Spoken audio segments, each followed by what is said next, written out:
การเดินทางเข้ามาในตัวเมืองนครหลวงเวียงจันทน์โมงนี้ถือได้ว่าเป็นภาพบรรยากาศปกติของการสัญจรเพราะว่าจะอยู่บ้านเฮาหรืออยู่ต่างประเทศก็ตามหากว่าเป็นโมงที่หลายๆท่านเดินทางจากถิ่นฐานคือบ้านเฮือนเข้ามาในสำนักงานของการต่างๆโดยเฉพาะเป็นเส้นทางที่จะเข้าในตัวเมืองก็จะเห็นว่าการสัญจรรถก็ค่อนข้างว่าจะหลายเนาะอันนี้แม่นเป็นอีกหนึ่งสีสันแล้วก็เป็นหนึ่งภาพบรรยากาศของการเดินทางเข้าในตัวเมืองของข้าพเจ้าในมื้อนี้เลยเห็นว่าโดนๆได้เข้ามาในตัวเมืองโดนๆเนาะได้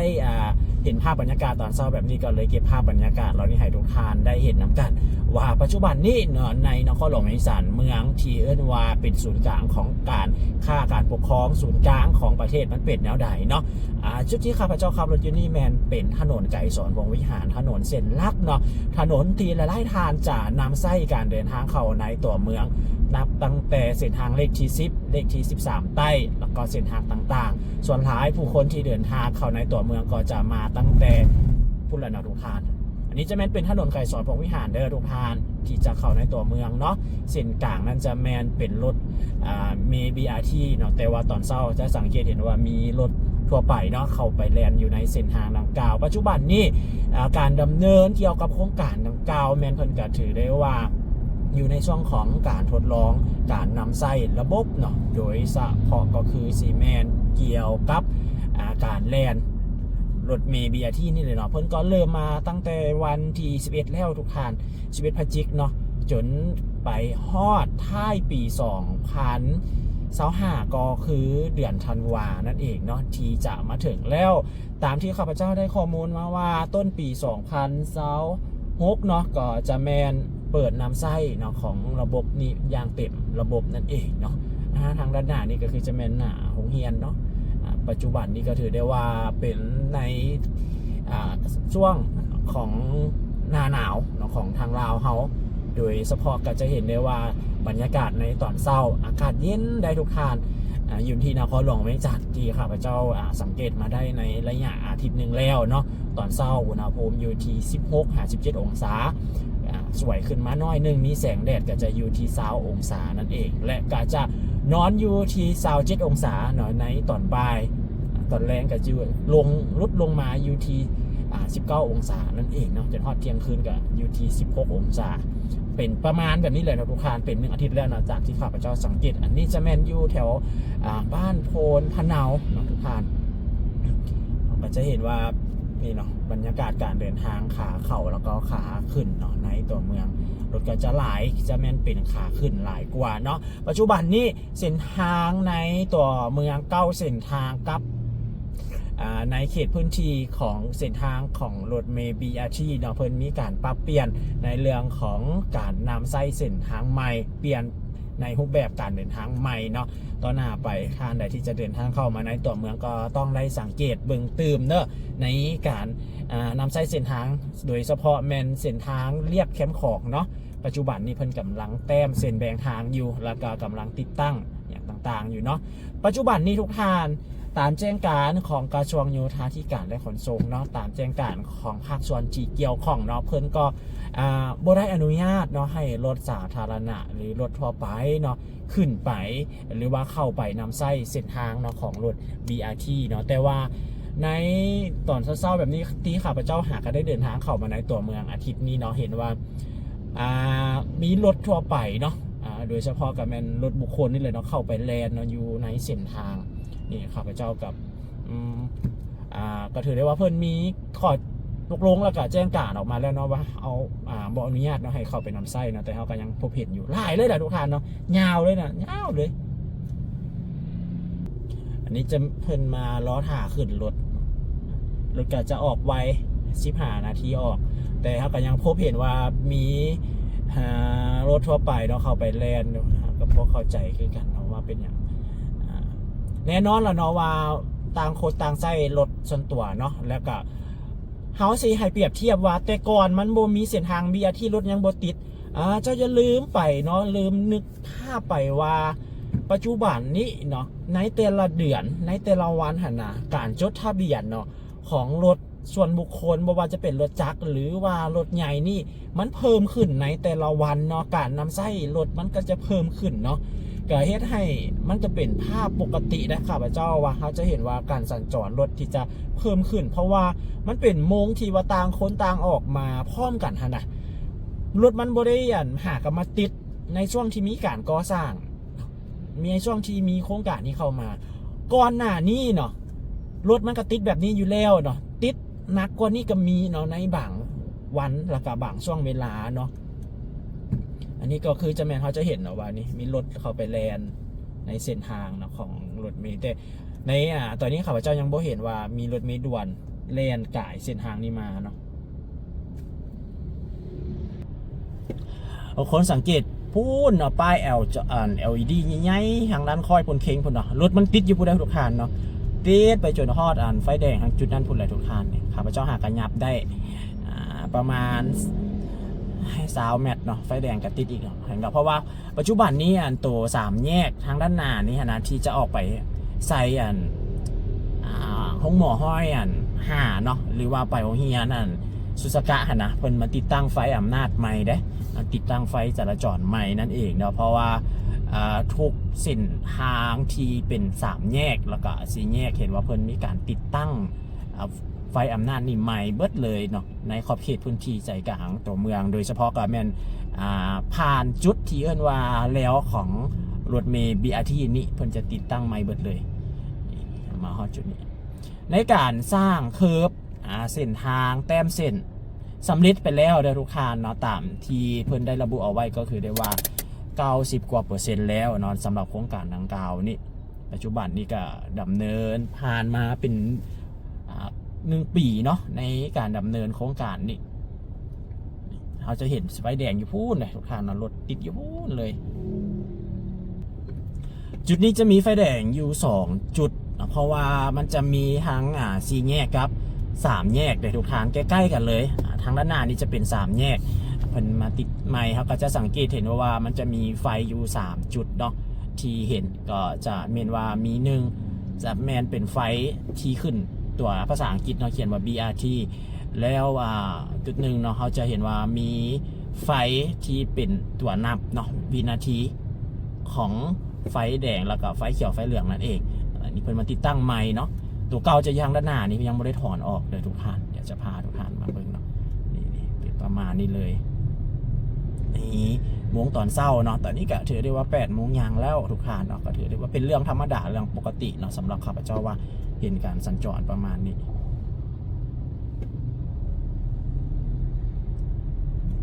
จุดแยกที่ทางด้านหนึ่งก็คือบริเวณทางด้านหน้านี่ก็เป็นอีกจุดหนึ่งเนาะ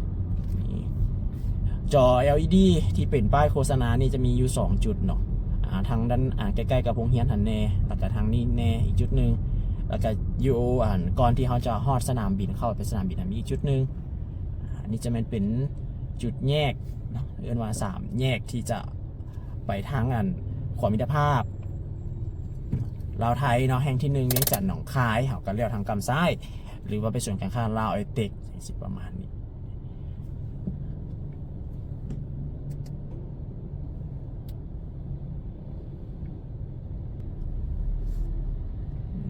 รถแน่นเลยทุกคันทางด้านหน้าก็ได้เนาะทางแยกที่จะไปทางด้านของศูนย์การค้าลาวไอเต็กแน่เนาะแยกที่จะขึ้นเทิงเดลายเป็นเรื่องปกติอันนี้แม่นเขาเข้าไปทางนี้ก็ไปเวียงเจริญเนาะเวียงเจริญศูนย์การค้าลาวไอเต็ก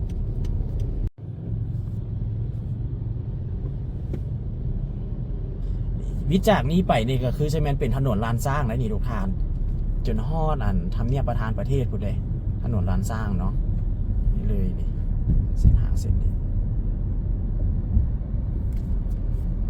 เป็นเส้นทางใจกลางเมืองที่ข้าพเจ้าว่าเป็นเส้นทางที่คักที่สุดเลยเนาะมันซื่อดิแล้วมันก็กว้างนำสำหรับเส้นทางเส้นนี้แถวนี้เห็น2 ข้างทางนี่ถือได้ว่างามมีในนาทีนี้ก็คืองามดอกจำปานี่ปลูกดอกจำปาตามสายทางเนาะข้าพเจ้าว่าถ้าตัวเมืองของเราปิดไปได้เนาะทุกเส้นทางนี่เขาปลูกดอกจำปาใส่เพราะว่าดอกจำปานี่ให้ทั้งกลิ่นหอมให้ทั้งสวยงามแล้วก็ทั้งเป็นดอกไม้ประจำชาติเราได้ทุกทางเนาะดอกจำปานี่ แล้วก็เป็นเส้นทางที่ว่ามีสี่แยกหลายที่สุดเลยเส้นทางเส้นนี้ระยะทางก็บ่ได้อยู่ไกลได้ทุกท่านระยะทางก็ใกล้ๆเนาะแต่ว่าเป็นเส้นทางที่มีสี่แยกไฟแดงหลายอันนี้หาก็เริ่มแยกทำอิฐเนาะแล้วก็ทัดไปอีกแต่ว่าเป็นไฟแดงที่หลายอยู่เนาะแต่บ่โดนได้ทุกท่านเนาะสำหรับสี่แยกไฟแดงแถวนี้นะทางด้านนั้นก็จะแมนเป็นตลาดเศร้าเนาะอีกฝากทางด้านหนึ่งก็จะแมนเป็นพวกอีเอิ้นว่าห้องการของสาขาธนาคารต่างๆเนาะที่มีอยู่ในนครหลวงเวียงจันทร์แล้วก็มีอยู่ในลาวของเขาที่เป็นธนาคารต่างประเทศเนาะที่เปิดมาเปิดสาขาอยู่นี่หลายเลยโดยเฉพาะแล้วเนาะเส้นทางถนนด้านสร้างฝากทางกั้มขวามือนี่ข้าพเจ้าเห็นมีธนาคารที่เป็นของไทยเนาะที่เพิ่นมาเปิดสาขาอยู่นี่หลายเลย6 ธนาคารได้เนาะที่ข้าพเจ้าจื้อได้หรือบ่นั้นก็หลายกว่านั้นเนาะบ่ว่าจะเป็นธนาคารกสิกรธนาคารกรุงไทยธนาคารไทยพาณิชย์ธนาคารกรุงเทพธนาคารกรุงศรีก็ยังอีกหลายอยู่เนาะข้าพเจ้าไล่มาทั่วเพราะว่าเห็นอยู่แถวเดียวนี่มันมีไปนี่นับตั้งแต่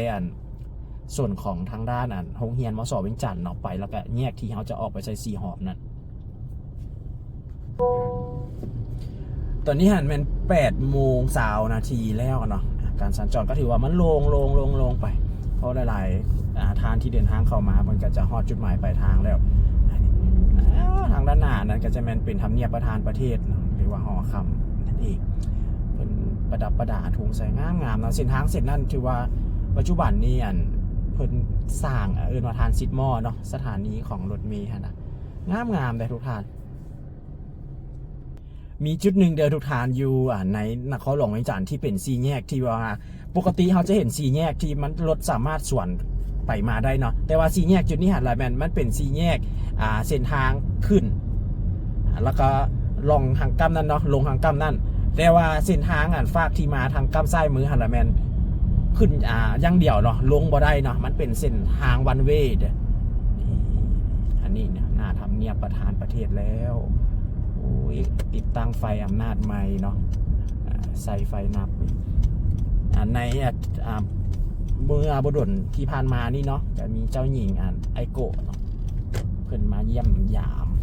สปป.ลาวเขานี่จุดนี้นี่เป็นเส้นทางของ BRT นี่ถือว่าปรับเปลี่ยนใหม่ได้นี่มีลูกศรซี่ขึ้นแล้วเนาะซี่ลงแล้วต่อหน้าไปเอากระจี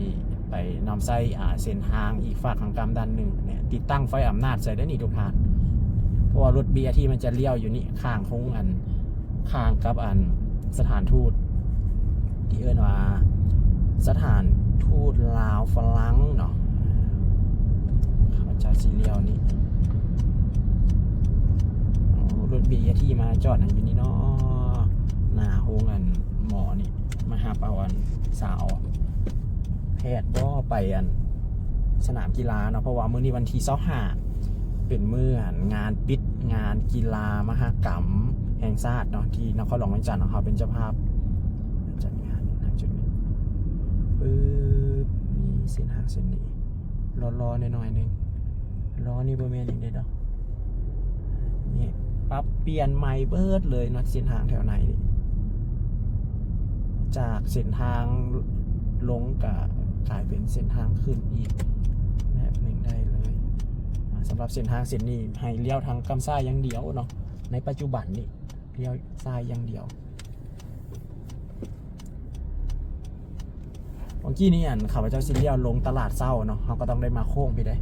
ทุกท่านเขาบ่สามารถที่จะไปโค้งลงจุดวังกี้นี้ได้เนาะสามารถที่จะโค้งทางนั้นได้เพราะว่าตัวนั้นมันจะเป็นขาขึ้นที่ทุกท่านเปิดอีกแล้วข้าพเจ้าเปิดอีกแล้วรถรถจัมโบ้จอดอยู่ที่เนาะสีเลียวทางก้ามาขวา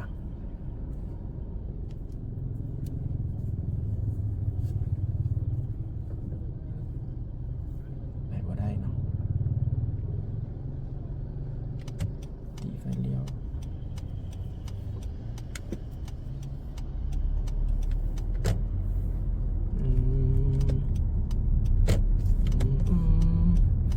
ไปซื้อพูดมันก็เป็นถนนลานสร้างเลยทุกท่าน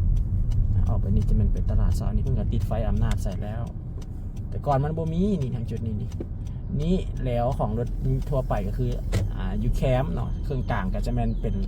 แล้วของBRT เส้นทางเส้นนี้คันดังเป็นวัดอากาศมันเปลี่ยนทุกท่านอากาศมันเปลี่ยนมันอยู่แล้วไทยคนเป็นวัดง่ายระยะนี้เป็นระยะที่อากาศเย็นเนาะเช้าเย็นแรงเย็นคนเป็นวัดง่ายอยู่แล้วทุกคนจะเห็นบอกว่าจุดนี้จะมีการแต้มเส้นที่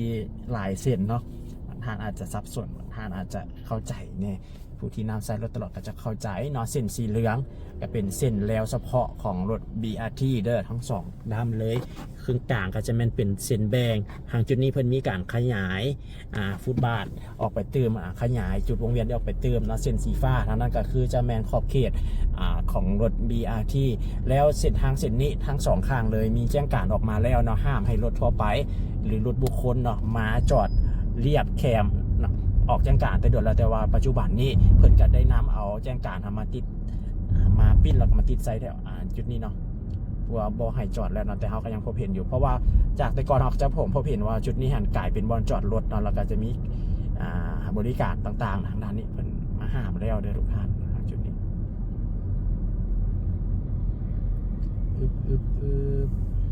นี่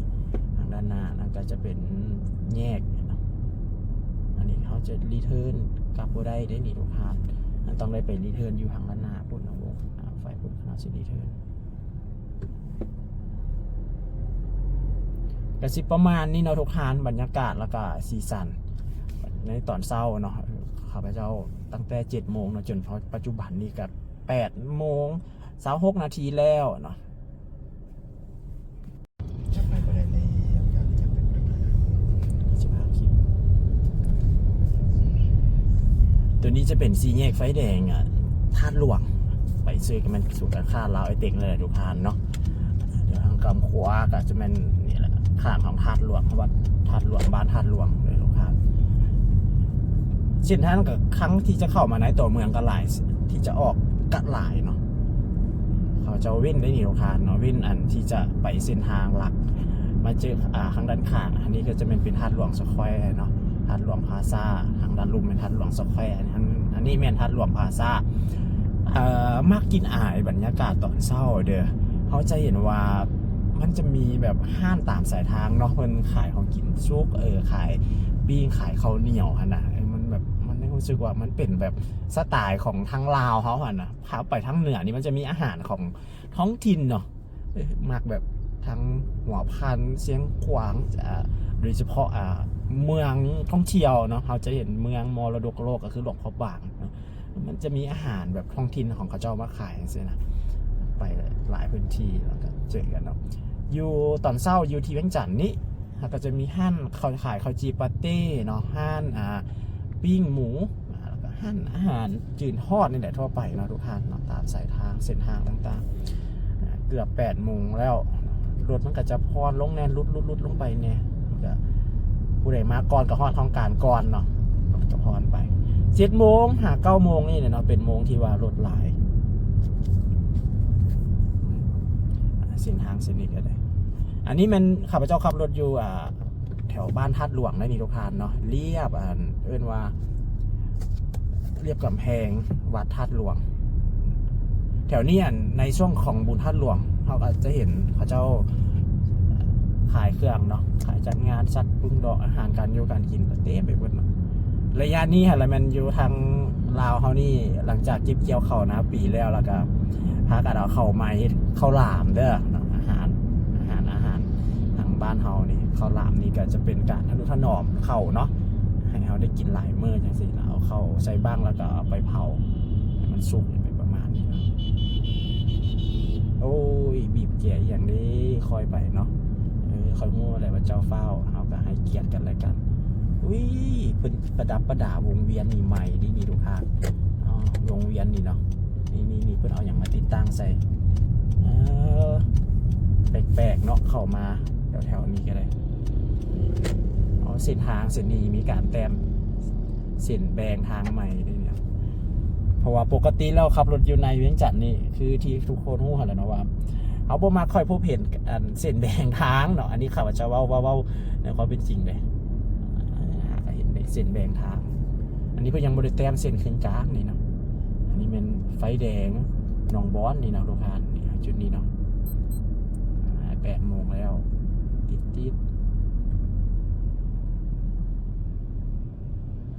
นี่ถ้าว่าเฮาสิกลับออกใส่ถนนไก่สอนของวิหารเนาะแต่แม่นเลี้ยวทางกำขวามือกำซ้ายก็ออกไปใส่นาไซเนาะออกไปใส่เห็นว่าแถวใจกลางเมืองแถวเขตโพนสีนวลไปซื้อกับแม่นประตูใส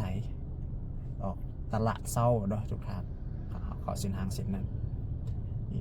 ตอนนี้ก็แม่น8 โมงกับ 1 นาทีระยะนี้ก็ใกล้จะมีการเฉลิมฉลองวันสถาปนาสปป.ลาว50 ปีเนาะก็ถือได้ว่าครึ่งทศวรรษเด้อทุกท่านถนนเส้นลักบางเส้นเนาะถนนบางจุดจังสิเขตพื้นที่สาธารณะส่วนที่มีว่าจุดใจกลาง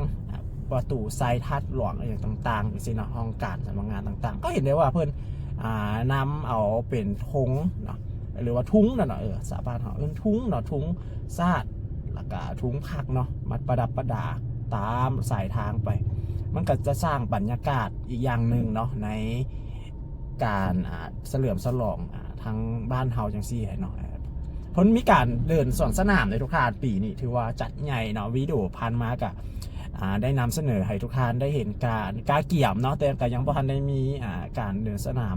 มือแท้ก็สิเป็นมื้อวันที่2 ธันวาแล้ววันที่29ได้ว่าเพิ่นจะมีการเดินซ่อมใหญ่เนาะก่อนที่จะฮอดมื้อวันที่2ในมื้อวันที่29ก็เป็นมื้อที่จะมีมวลชนบุคคลทั่วไปนี่เพิ่นจะเข้าในชมได้เนาะแต่ว่าบ่แน่ใจว่าเมื่อวันที่2 ธันวามื้อที่เพิ่นมีการเดินสวนสนามนี้บุคคลทั่วไปจะเข้าได้บ่หรือจะมีแต่เฉพาะแขกที่เพิ่นเชิญมาเนาะมารุ่นนำอีกว่าจะมีแขกจากประเทศใดแน่เนาะที่จะเข้ามาร่วมในทางนั้นเนาะเพราะว่าระยะที่ผ่านมาบ่ว่าจะเป็นทั้งสเวียดนามสป.จีนจังซี่ลาวเขาก็เดินทางไปร่วมเนาะกับบ่ว่าจะเป็นท่านประธานประเทศเฮาเนาะท่านทองรุนศรีสุริตจังซี่นะเพิ่นก็เดินทางไปร่วมในงานสถาปนาดังกล่าวมาลุ้นกันว่าบัดบ้านเฮาทางลาวเฮานี่เนาะจะมีทางผู้แทนประเทศใดแน่เนาะที่จะเดินทางมานี่เส้นทางเส้นนี้หันออกจากประตูไซออกมาไซทัดหลวงนี่จะเห็นได้ว่าตามสายทางนี่เนาะเพิ่นน้ำเอาทุงเป็นทุงขนาดน้อยเนาะมาห้อยเนาะตามสายทางไปทั้ง2 ข้างทางเลยเด้อทุกท่านเส้นทางเส้นนี้ว่า23 สิงหาเนาะรถก็ติดแด่เพราะว่าทางด้านหน้าน่ะมันจะมีเป็นห้องการบ่ว่าจะมีกระทรวงการต่างประเทศเนาะกระทรวงการเงินแล้วก็โคราชทาวเวอร์นี่ทางด้านหน้านี่มันก็จะอยู่เส้นขอบเขตนี่เนาะรถก็จะติดแบบนี้เลยแล้วก็บวกกับทางด้านหน้ามันจะมีแยกออกมาตั้งแต่4 บุญเฮืองเนาะเข้ามาถนนนี่แดข้าพเจ้าก็บ่ได้ค่อยที่จะเดินทางเข้ามาในตัวเมืองในชั่วโมงนี้เนาะก็ถือว่าโดนเติบแล้วได้แล้วก็บ่ได้ค่อยที่จะมาเส้นทางเส้นนี้แดก็บ่คิดว่ามันจะรถจะติดเนาะแต่ว่ามันก็สามารถแบบว่ายับไปได้อยู่เนาะเพราะว่าแถวนี้คือที่ว่าไปก่อนหน้านี้ว่ามันมีห้องการมีอันหลายเนาะแล้วก็บวกกับในเขตพื้นที่นี่บางห้องการเนาะเพิ่นห้องการใหญ่อย่างซี่หั่นนะพื้นที่จอดรถเพิ่นก็มีให้อยู่แต่บางครั้งมันก็จะบ่เพียงพอกับการจอดเนาะก็เขาจะมาพบเห็นดอกเนาะว่าจอดตามเรียบสายทางค่อนข้างว่าจะทำให้เห็นทั้ง2 ข้างทางเลยเส้นทางเส้นนี้คล้ายๆกันกับเส้นทางถนนเสถาธิราชเนาะเส้นทางเส้นนั้นก็ถือได้ว่าจอดเรียบแคมทางนี่ถือว่าหลายเลยแหละเนาะเส้นทางเส้นนี้คือกันนี่เราก็จะเห็นถ้าสังเกตเบื้องฝากทางก้ามขวามือนี่นะทุกท่านนะครับก็จะเห็นดิจอดยาวไปเลยเนาะแล้วก็ทางก้ามซ้ายก็คือกันอันนี้บ่แม่นว่าวิจารณ์หรือว่าอันนั้นเด้อทุกท่านอันนี้นำเสนอให้ทุกคนได้เห็นภาพในเรื่องของมุมมองที่ว่าในสิ่งที่มันเกิดขึ้นจริงแล้วก็เป็นสิ่งที่เขาเห็นในภาพเนาะข้าพเจ้าก็ว่าไปตามในภาพนั่นเองเด้อบ่แม่นว่าวิจารณ์แบบนั้นแบบนี้เนาะบ่แม่นแบบนั้นเนาะ ทางด้านหน้าก็จะเป็นโคราวทาวเวอร์เนาะสีบุญเฮืองเลี้ยวทางกำขวาไปซื้อประตูไซกับ700 เมตรใกล้ๆนี่เอง700 เมตรแต่เราก็ต้องใช้เวลาหน่อยหนึ่งเนาะก็เป็นเรื่องปกตินะในเรื่องของการเดินทางอยู่แล้วเนาะก็ติดยาวคือกันข่าวบูฮู้เนาะว่าเส้นทางเส้นนี้รถสีอันแน่นปานนี้เนาะในนั้นเราว่าข้าเขาเดินทางเข้าในตัวเมืองอยู่เรื่อยเดินทางเป็นจินเนาะเขาก็จะฮู้เกี่ยวกับเอิ้นว่าเส้นลีกจังซี่หั่นนะเส้นทางเส้นนี้มันก็จะแคบเด้เนาะค่อนข้างว่าจะแคบแล้วก็บวกถ้าว่าการที่เขาบ่ได้จอดในเรียบแคมทางอย่างซี่หั่นนะมันก็จะเขาจะได้เป็นเส้นทาง2เลนอยู่แล้วเนาะถ้าว่าเขาจอดแล้วมันก็จะเหลือเส้นทางเลนเดียวแล้วก็บวกกับเป็นโมงที่ว่ารถหลายเดแล้วก็มีทั้งรถจักรรถใหญ่แน่เนาะมันก็สิเป็นประมาณนี้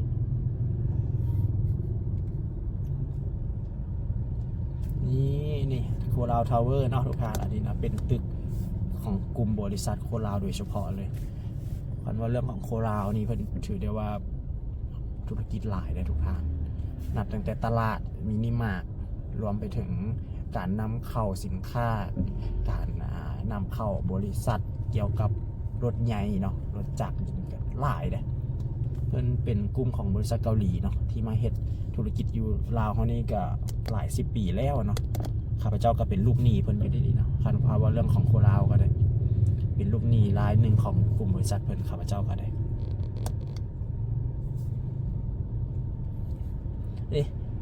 ตามเส้นทางเส้นนี้ตามที่สังเกตเห็นนี่ทุกท่านนับตั้งแต่ที่ข้าพเจ้าออกมาสี่แยกไฟแดงหนองบอนเนาะมาฮอดจุดนี้ก็ถือได้ว่าเห็นเพิ่นติดประดับประดาทุง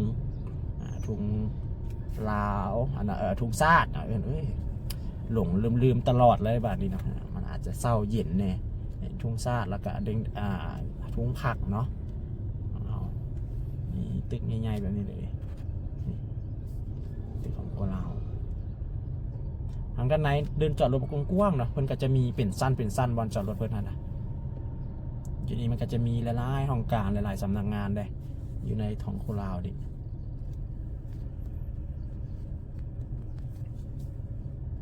มันก็ไปได้ยูเนาะทุกท่านนี่ยับไปรถในฝันเนาะรถที่อยากได้ BM ทุกท่านรถสุดยอดเลยเนาะบริษัทรถ BM อยู่ทางด้านนี้เลยกบกันข้ามกับโคราวเอาเวอร์นี่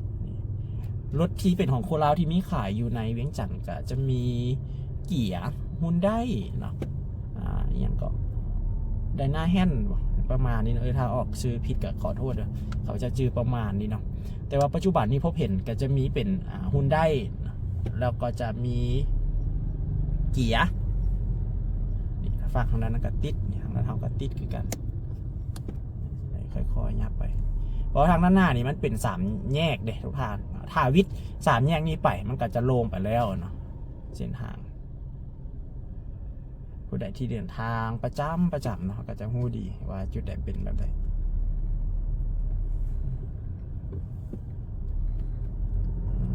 แต้มเส้นแบ่งทางแต้มเส้นจราจรใหม่เนาะตอนหับวันซาดอยากให้มีแบบนี้ตลอดเลยเนาะเพราะว่าแบบ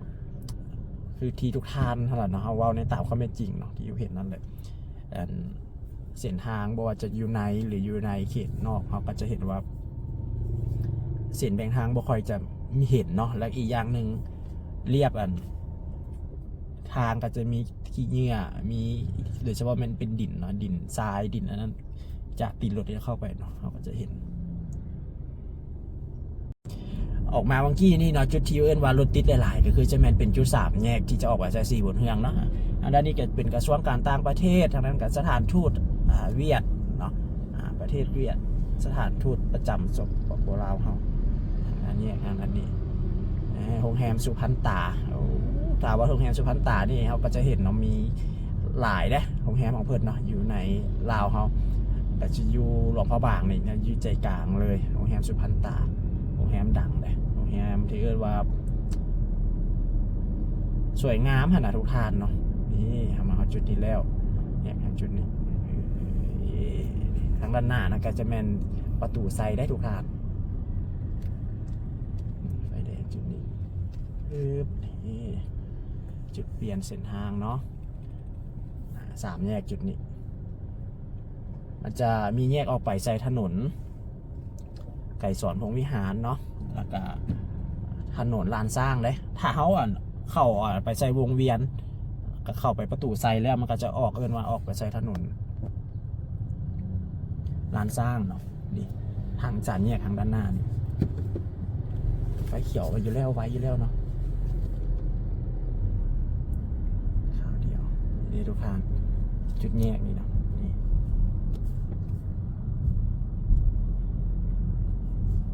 อันนี้จะเป็นสร้างของแฮมใหม่ทางนั้นก็ได้กำลังสร้างอยู่แอนเข้ามาเส้นทางเส้นนี้ถ้าว่าเขาขี่รถมีด่วนหรือว่า BRT มานี่เขาจะมา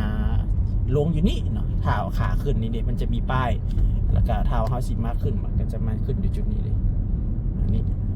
ถ้าสิไปขึ้นแล้วไปขึ้นอยู่ฝากทางด้านนั้นนะทุกท่านทางด้านหน้าของกระทรวงโยธาธิการและขนส่งเป็นประตูใส่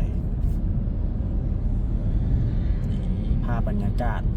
ประตูใส่ของเดือนพฤศจิกวิดีโอแล้วนี่ก็พาทุกท่านไปเบิ่งบรรยากาศในซอกตอนแรงเนาะนักท่องเที่ยวกระไรเป็นกับมีการทาสีพื้นใหม่ติดตั้งไฟใหม่ได้นี่ทุกท่านนี่เป็นนำเอาไฟมาใส่ใหม่แต่ก่อนนี่มันมีแต่ไฟตัวรูปนี่บนได้มีตัวเทิงเนาะอาจจะสังเกตเห็นว่าเขียนว่า BRT ทางด้านเทิงนั้นมี BRT ไฟแดงของ BRT ก็คือเลนที่มีแต้มเส้นสีเหลือง2 เส้นเครื่องกลางกับรถทั่วไปเนาะแล้วก็จะมีตัวหน้าเวลา